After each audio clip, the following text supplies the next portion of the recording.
Welcome to the 20th video of my 2018 series, and I thought I'd do a random review. I thought I would randomly review WrestleMania VIII, which took place on April 5th, 1992, 26 years ago. I was 4 years old. I was just involved with wrestling. I had started watching November time the previous year. I had watched the Royal Rumble 92, and this was my first WrestleMania. I watched it the next day after it aired, I believe. Sky Movies Plus it was on, of all channels. This is probably the WrestleMania I've watched the most, and I enjoy the show. It's one of the most underrated WrestleManias ever, I believe. Commentated by the late, great team of Gorilla Monsoon and Bobby the Brain Heenan.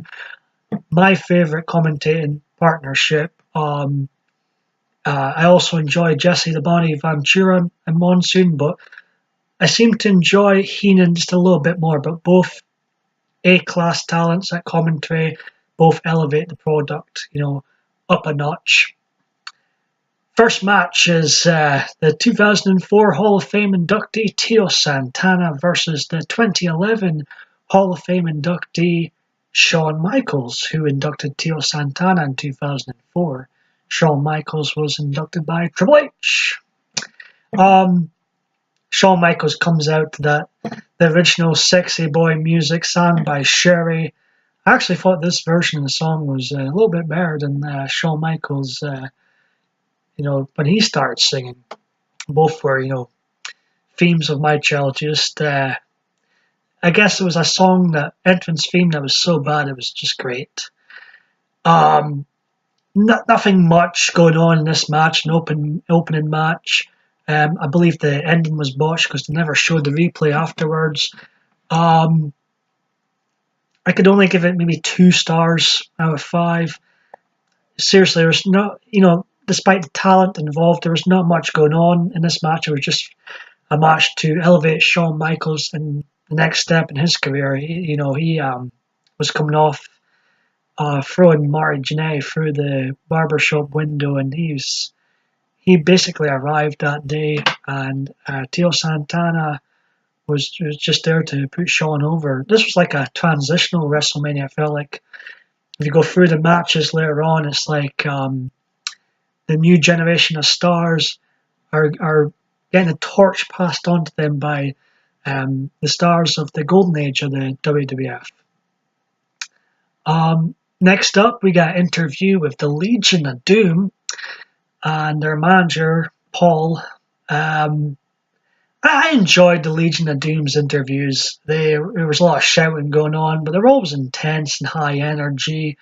I'm not sure why they weren't wrestling on the show. That seemed a bit odd, but there was a lot of sort of matches that seemed to be just thrown on the show, like we'll get to later. And I don't understand why Legion of Doom weren't wrestling on the show, but it was a great interview. It was a nice interview from them. I believe they were just back. They had been off TV for a bit, and then this is their return to TV. The second match tonight, pitting 2 of my favourites of all time, the 2014 Hall of Famer Jake the Snake Roberts versus the Undertaker, who is, a WrestleMania legend. I'm going to say the Undertaker, as far as WrestleMania is concerned, the guy at WrestleMania. He's 23-2 at WrestleMania. Rumor has it he's going to be wrestling again this year. We shall see. But Jake Roberts, I've spoke a lot about him recently, one of my favourites of all time. This was really, like, in the golden age, Jake Roberts was like the conscience of WWF. And in this match, you could say he passes that torch on, and The Undertaker became what Jake Roberts was in the WWF. And, he's still like the conscience in the WWF from 1992 to, now he's still rumoured to return. 2 sort of dark characters. This match was an extended job match, if I'm being honest. Even though I love both the talents, The Undertaker, his gimmick at the time of Paul Bear was fantastic. Jake Roberts his heel run, one of the best heel runs ever. I would have liked to seen Jake Roberts hang around a long time after this event. He held Vince McMahon up. He said um, if he didn't get released at WrestleMania, he would have, no showed. So this was Jake Roberts' last wrestling match in the WWF until he appeared at the 1996 Royal Rumble. And the Undertaker went 2-0. Just like with Tio Santana putting over Shawn Michaels, this was just another new generation talent being elevated to the next level. Quite a bad tombstone on the outside, I've got to say. Even when I was 4 years old, I was like, that head is nowhere near the ground. But it was an extended job match. It was what it was. And moving on to the next match, one of the two best matches of the night. It really depends what mood I'm in. Whether or not, Flair and Savage is the match of the night, or Piper Bret Hart is the match of the night. And I must say the commentary, throughout, as I mentioned at the start of the video, Bobby Heenan elevates the product all the time when he's commentating. And during this match and the Flair Savage match in particular, he's really, really good. I remember from Piper and Bret Hart started off against each other, Bobby Heenan's like two ugly people looking at each other. It's like, he was so quick-witted, so genius at commentary. Bret Hart beat Piper with the same maneuver he would beat Steve Austin at the 1996 Survivor Series. It's used here originally. It's the first time I've seen it used. Before the match comes to the conclusion, Piper almost turns heel. He's about to bash Bret Hart with the bell. And Bobby Heenan's like, what the hell? Ring the bell, and over Bret's head. And this match was like, it was different from Savage and Flair. Savage and Flair was more like dramatic and stuff, and showmanship, and I hate to use this term, sports entertaining. But this match was like a match I haven't really seen much of before. It was very unique. It's the first and only time, I believe, Bret Hart and Piper faced each other in a WWF ring anyways. I'm not sure if they faced each other anywhere else, maybe WCW down the line. But it's definitely a solid 4-star match. And again, like the previous two matches, Piper, big star in the Golden Age, passes the torch on to Bret Hart, who would become a bigger star in the next generation. Also, the pre-match interview with Mean Gene Okerlund between the two guys is quite funny. You should check it out. Next up is a big 8-man tag match. Basically, a group of wrestlers thrown together, facing each other. In one team, you have the Nasty Boys teaming up with the Man T and Repo Man, formerly known as Smash. Demolition Days. I didn't realize it was the same person as a kid when I was watching. And I can't really take his character Smash serious, after he's the Repo Man. But he's here up against the Big Boss Man, Hacksaw Jim Duggan, Sergeant Slaughter, and Virgil. This is a fun match. I enjoyed it for what it was.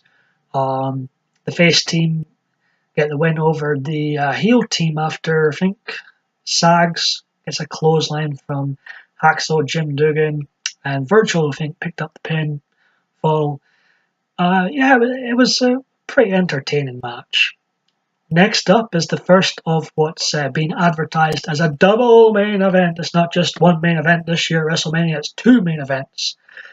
And it's for the WWF Championship. It's WWF Champion Ric Flair versus the Randy Macho Man Savage. Really depends what mood I'm in. This is one of the best two matches of the night. Again, easily a 4 stars, almost 5-star match.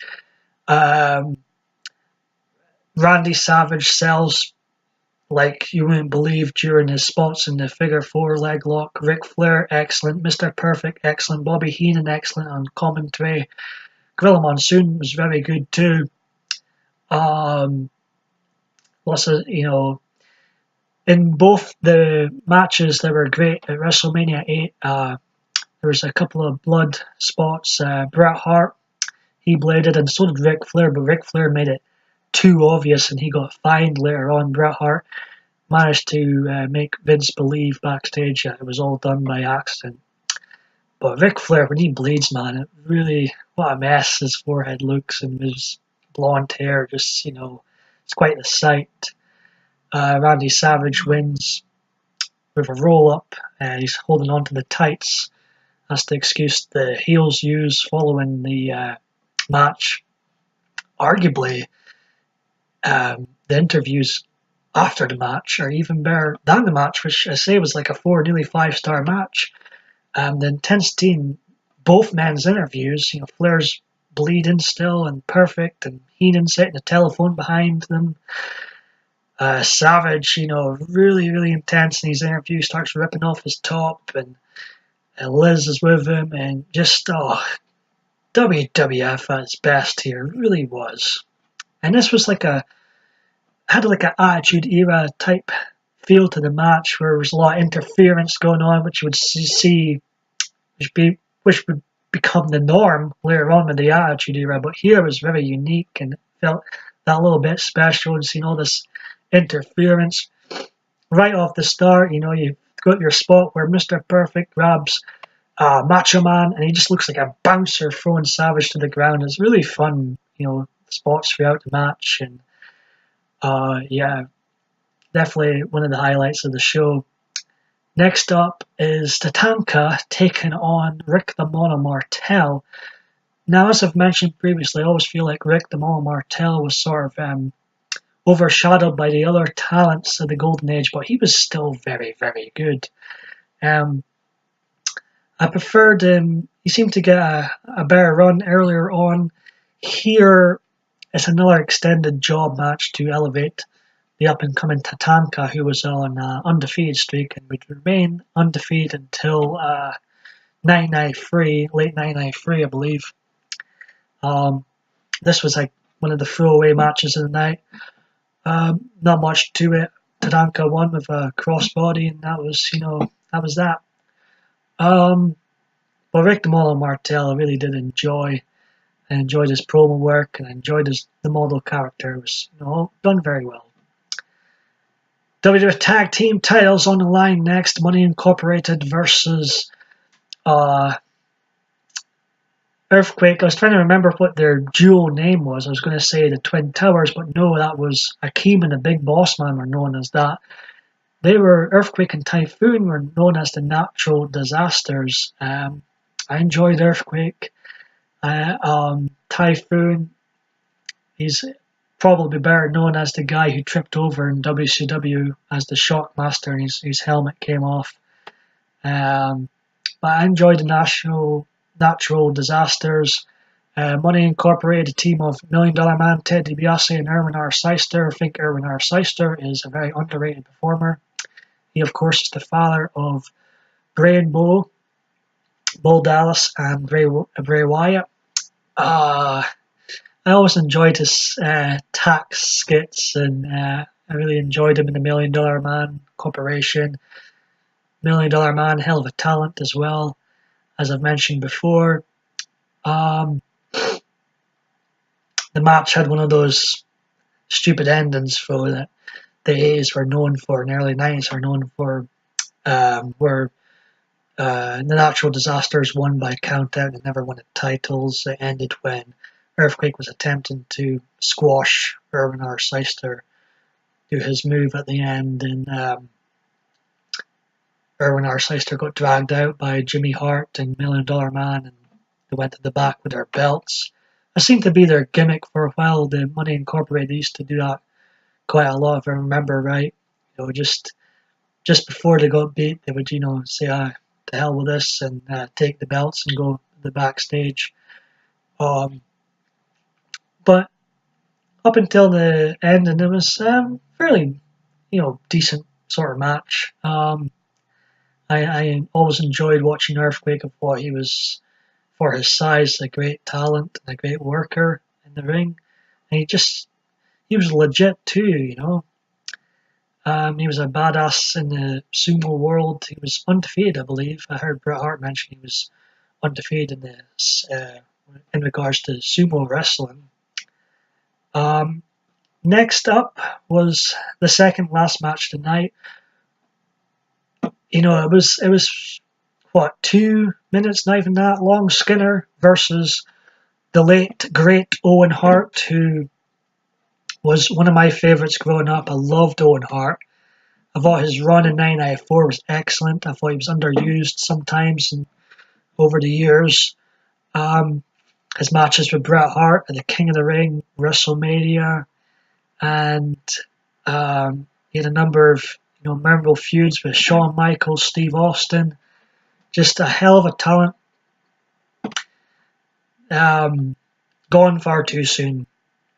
Owen Hart wins here, just rolling up Skinner, and there's not much to this match at all, so I can't really rate it. It's basically a job match. It's good to see Owen Hart and Skinner get a paycheck, I guess, but it was a next to nothing match. Now we get to the main event of the double main event. I feel like the build up to this match and an ending, which I'll get to, makes up for a pretty mediocre, less than mediocre affair between Sid Justice, who I really enjoyed as a kid and still do. I like his character, I like his intensity in promos. Not so much his wrestling skills. He's not a very good worker. But sometimes you didn't need to be. If you had the intensity and the character and the believability, you could work around not being a very good worker. Sid, now his opening package before the build-up to the main event was excellent. I love it. His path of destruction, when he thinks he's going to be and have the press conference, and Sid stands up thinking he's going to get the shot at Ric Flair's WWF Championship, and then it's announced as Hulk Hogan, and then Sid just crumples up his papers and throws it away, his speech, and he looks legit pissed off, and he goes on his path of destruction, destroying jobbers, including Virgil, destroying the barber shop, and it's just all good shit, man. We also got an interview from Brutus to the Delusional Beefcake before the match took place. Hulk Hogan. I remember as a kid, I was like, this was being billed as his retirement match, and I was like, I can't imagine wrestling without Hulk Hogan. So this was like, and he was away for like almost a year after this. So this was a big deal at the time. Sid came out first, followed by Hogan's, one of his most iconic entrances, I believe. Camera zooms all the way to the start of the alleyway, and Hogan comes out, so smiles, thumbs up to the crowd, and it's like, yeah, one of the biggest icons of wrestling ever. And he comes in, and Sid attacks him. As soon as he comes in, his bandana falls off. Sid attempts to throw out the ring, but he botches it. Throws Hogan into the ropes. Hogan comes back. Big hits. Knocks Sid to the outside. Rips his t-shirt off, and you're like, yeah, Hulk Hogan's gonna kick your ass, brother. Sid was a great heel. There's times he's been faced and hasn't quite worked. He's definitely made to be a heel character. But like I said before talking about this match, the best parts were the build-up before and afterwards. There's a rubbishy finish. Sid Justice rather, is DQ'd for whatever reason. Papa Shango comes down, attacks Hogan. The heels are ganging up on the babyface. And all throughout the event, I was just 4 watching this. And when I got into wrestling, I watched the old WWF tapes, so I was used to guys like, Andre the Giant and Demolition and the Warrior, and all through the event it was like, where's Demolition? Where's Andre? Where's the Warrior? I didn't know Warrior had been fired at SummerSlam the year prior. And I remember watching the Rumble match before WrestleMania, and I was like, where the hell's Warrior? It's like, okay, where did he go? Did he just vanish or something? Then his music hits, and I was a kid at the time, I got, wow, that was a moment. Like, the Ultimate Warrior ran down to the ring, and there was all these rumors about him not being the same person, but I always saw through those rumors. I was like, that is the Ultimate Warrior. That's the intense guy I've known to love. And he came running down clotheslines to Papa Shango, Sid hit him with a chair. Hogan comes back in, makes the save, and the 2 biggest baby faces, the 2 most popular stars of the Golden Age of WWF, and arguably the last Golden Age WWF event, posing in the ring together. The Warriors' return for me was one of the most genuine pops, biggest returns, surprise returns ever at any event. It was just, I used to get goosebumps watching it. Loved it as a kid. Looking back at it as, watching over the years, like, yeah, it's a hell of a moment. And WrestleMania 8, I would give a solid 4 woos out of 5 for me overall. Had 2 4 to nearly 5-star matches. A great roster on the show, even though some matches were job matches. It was great to see the likes of Jake the Snake Roberts and The Undertaker and Shawn Michaels and Ted DiBiase, Erwin R. Seister, and so on and so forth. And it was really the end of an era. Now, on a kind of a sad note, this was actually the last time, WrestleMania 8 marked the last time Hulk Hogan and the Ultimate Warrior were in a WWF ring together. Who would have thought that in 1992 that this would be an actual end of an era for the 2 of the most popular stars of the Golden Age, Hulk Hogan, Ultimate Warrior? This would be the last time they'd be in the ring together. Like, wow. Anyways, hope you enjoyed this wee random review of me remembering WrestleMania 8. I hope to be back on YouTube again very soon. As soon as I get an idea for video 21, I'll come back on. But until then, I won't rush into things and just throw up just anything. I'm going for quality rather than quantity. That's what I'm going to do this year. Alright, take care, guys.